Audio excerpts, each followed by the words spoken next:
Coach, congratulations on the win, ending non-conference play on a high note.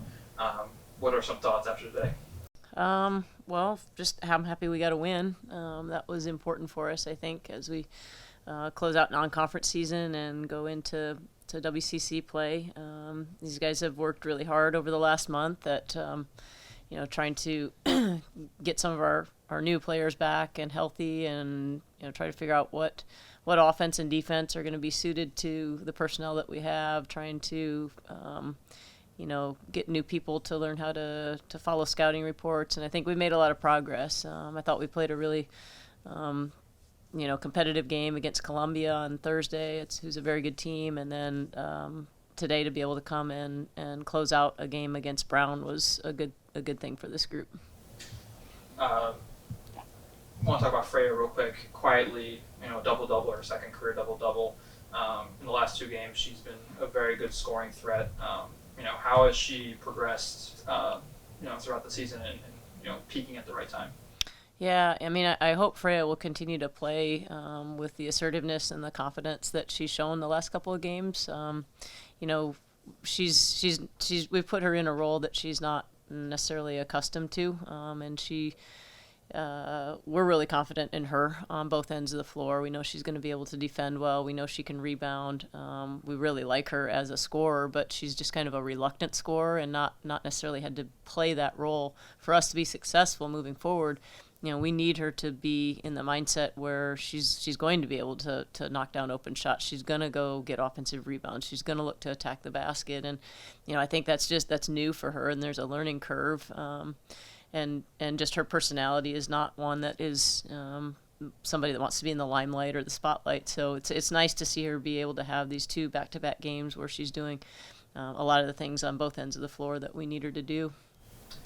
The team held the lead for a majority of the game through almost 35 minutes. The team was able to hold the lead, especially in the fourth quarter. What kind of adjustments were made from last game to this game to be able to pull out the win?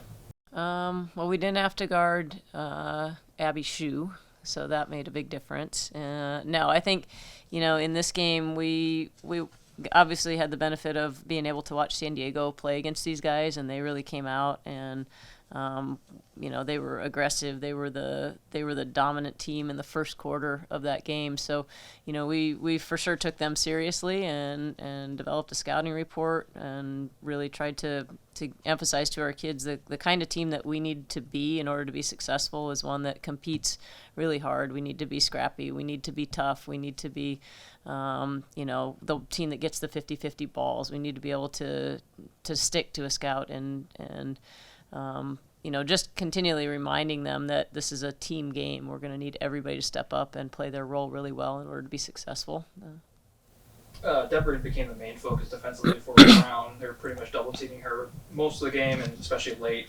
How was the other players allowed to be free when Deb was kind of kept under wraps late?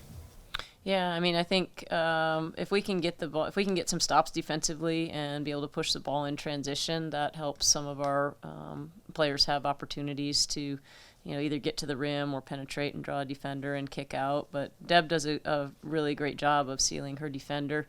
We need to continue to work to be better passers and be able to find her in the spots that she's open, because she actually, even when she's double teamed, after she catches the ball, is able to find her teammates out on the perimeter or cutting to the basket for some nice opportunities. So that's part of our offense that we need to continue to develop. But Deb is going to need to be a focal point for us, and then everyone else is going to have to be able to do the things that we know they do well. We have to knock down open shots. We're going to have to make good passes and good decisions with the basketball.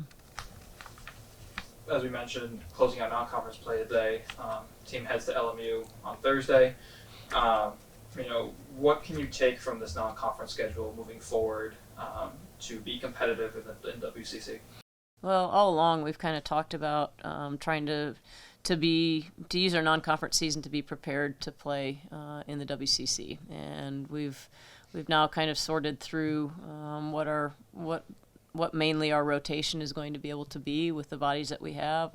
I thought Lorena Barboza did a nice job coming in off the bench. She grabbed some offensive rebounds. She did some really good things out there for us, and that's been you know, over the course of the 5 or 6 games that she's been able to be available to us, I think she's consistently gotten a little bit more confident. She's, you know, beginning to understand what we need from her out on the court, and the game has slowed down a little bit. I thought Paula Tirado gives us some good things, especially on the offensive end of the floor. And I thought Aya Keita, for both games, you know, came in, did some nice things. So I think, you know, having those three in our rotation and being able to kind of count on what they can do and what they can bring is probably the most important thing that's happened over this last month as we now head into league play. We kind of have sorted out, you know, who's going to be able to do what, hopefully.